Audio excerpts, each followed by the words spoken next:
Welcome to the next session of The Future is Here, Trends in American Religion.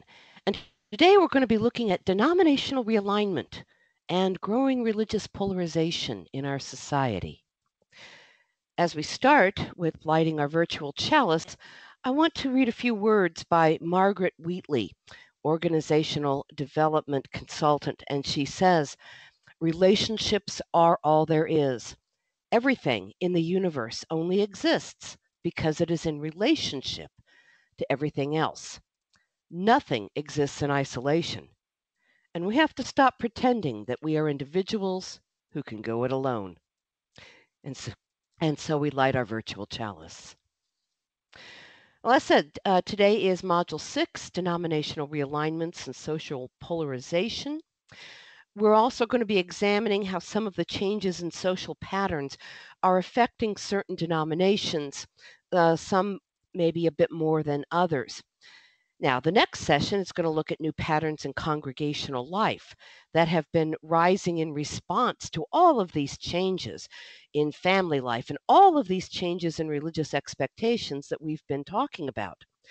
There's a lot of experimentation going on out there right now, and we'll be looking at how congregations are reacting, are stepping forward and responding to these differences that are affecting us. And then in our final one, we're going to talk about the impact of new technologies on religion and developments in our ethical responses to these.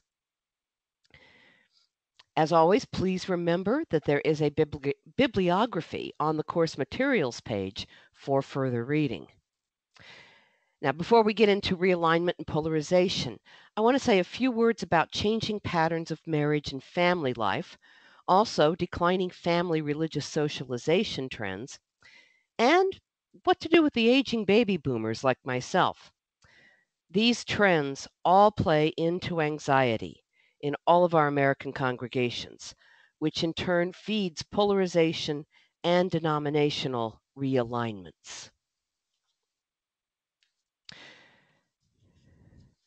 The first one we're going to look at now is patterns of family life that are changing in the United States. We see that people are delaying marriage until later in life, that they're having fewer children, and these children are coming later than normal or have been in the past. There's a decreasing number of children in two-parent households, an increasing number of unmarried couples living together, and increasing time that is spent by the parents, by the families in caring for children. Now, the impact of these on congregations is very real. In past generations, we knew, we expected that young people were going to leave the church after high school, especially if they were going to go off to college. We then expected that they would get married in their 20s, settle down, buy a house, have kids, and come back to the church for religious education needs for their children. There was a predictable pattern to this, and many congregations counted on it for their growth and their sustainability. But this pattern really doesn't hold anymore. Instead, young adults are getting married at later ages or not marrying at all. Now, the economic hardships that young adults have faced recently may be one reason that so many have been slow to marry, but this actually seems to be a larger pattern than just temporary economic issues. And you can see that from this chart of trends. The median age at first marriage is now the highest in modern history, 29 for men and 27 for women.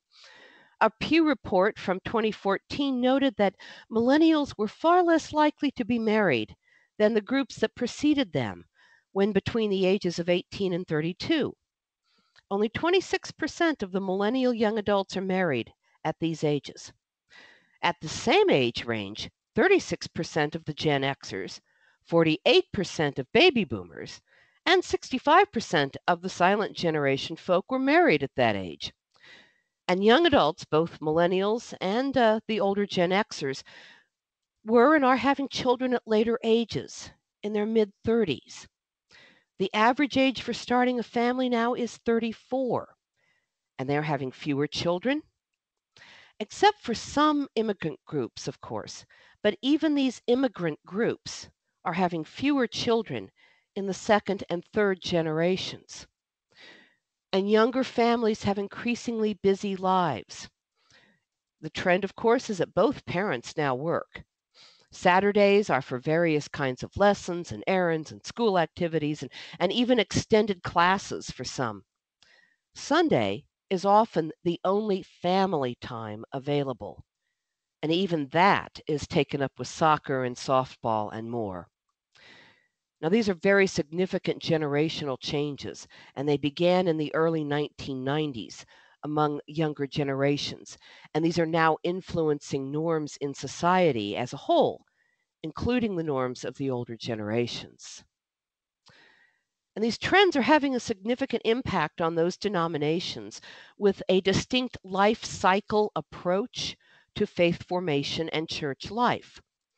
Now, some of these denominations with a particularly strong life cycle approach to faith formation are the Roman Catholic and the Episcopalian and the Lutheran denominations. Now, if there are fewer marriages and people are marrying later and having fewer children, that means that for these life cycle denominations, there are fewer baptisms and fewer first communions and fewer confirmations, and thus, for them, fewer members and lower Sunday attendance. Now, as we saw last session, this is even true for Roman Catholics. There has been a marked exodus from Roman Catholicism, the same as with other American denominations. But this decline has been masked to a very large extent by immigration in the past 2 decades. But now, second generation immigrant young adults are also declining in their participation. So for those denominations that focus more on religious education of children on Sunday morning, as opposed to more of the life cycle celebrations, like we Unitarian Universalists, the result of these trends is that there are fewer young families with fewer children, and these families are staying home or doing family things on Sunday mornings. This means, of course, that there are fewer children in the religious education classes, and that their parents are not attending on Sunday morning, nor are they joining the church for the children's sake. So, all denominations are experiencing decline in membership of young adults, of young families. And these declines are raising the anxiety levels in all congregations among all denominations. Now, the next driving force we're looking at is declining family religious socialization. Sociologists note that children and teenagers with active, practicing religious parents are, of course, more likely than those without such parents to have been trained in their early lives to think and feel and believe and identify and act as serious religious believers. And that training sticks with them even when they leave home and enter young adulthood. This research comes from a book called Souls in Transition by Christian Smith and Patricia Snell. Parental influence, they note, is the single most important social influence on the religious and spiritual lives of adolescents. And embedded family religious practices are a key to this socialization. Effective religious habits are developed through specific, common religious activities that are firmly intertwined with the daily habits of family life, like prayer and Bible study for some denominations, and telling religious stories together. But the number of families in all faith traditions who regularly engage in embedded religious practices has severely declined, beginning, all the way back in the 1970s and 1980s when the baby boomers started raising their families. There is very little embedded religious practice among families today, even among those who still attend church on Sunday. And the next driving force we're going to look at this morning is aging baby boomers. We're witnessing the emergence of a new stage of life between adult midlife, which was typically focused on career and child rearing, and old age, which is usually marked by increasing frailty and decline. So, this new middle stage, this new stage of life is being called active retirement. Now, older boomers are already traveling more than past older generations. They are more active into their later years. They are moving to different parts of the country in greater numbers. They are moving. But these lifestyle differences of the boomers compared to previous generations have some huge impacts on religious education expectations in our congregations, on volunteer numbers, and perhaps on stewardship. Religious education and spirituality deepening classes will need to take into account the needs of these active older adults. And with travel and moving and active lifestyles, there will be fewer older adults able to volunteer on a regular basis in the congregations. Now, these older adults might be around for special occasions or special tasks, but they're on the move and they won't be able to be part of regular monthly committee and board meetings. And if these older adults are living longer and spending more of their retirement funds on travel and activities, the big question is, will they then have less to donate to their congregations? Some congregations of older boomers have already seen a direct correlation here. And these factors, along with the declining attendance on Sunday morning, the growing ethnic diversity, the rise of the spiritual but not religious, declining numbers of young families, declining numbers of children, all of this is contributing to a growing anxiety in congregations and denominations.